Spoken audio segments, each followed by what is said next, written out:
আজ থেকে ১০০ বছর পর ক্যালেন্ডারের পাতায় যখন ২১২৫ সাল, আমাদের প্রত্যেকের দেহ তখন মাটির নিচে, অস্তিত্ব তখন রূহের জগতে। ইতিমধ্যে ফেলে যাওয়া আমাদের সুন্দর বাড়িটা হয়তো পরবর্তী প্রজন্ম ভোগ করছে। পছন্দের কাপড়গুলো ব্যাকডেটেড হয়ে গেছে। শখের গাড়িটা হয়তো অন্য কেউ চালাচ্ছে।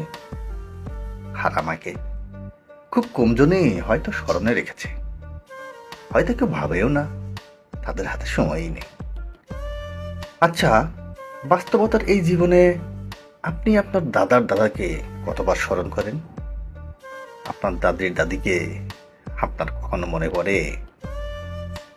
গত হওয়া অসংখ্য প্রজন্মকে আমরা ভুলে গেছি, তেমনিভাবে আগামীতে অসংখ্য প্রজন্ম ফিরে হারিয়ে যাবে আমাদের এই জীবন।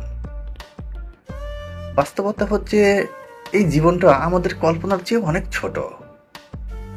আমার দাদা যতদিন বেঁচে ছিলেন ততদিন ওনার বাবা আর ওনার দাদাকে স্মরণে ছিল।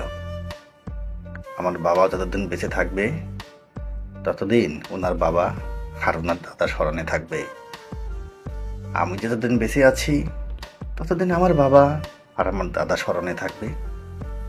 আমার সন্তান যতদিন বেঁচে থাকবে ততদিন আমার আর আমার বাবা স্মরণে থাকবে। দাদার বাবার কথা খুব কম মানুষই মনে করে। যেমন আমরা বাবা দাদার সাথে গল্প করতে করতে তাদের পূর্বপুরুষদের কথা শুনি।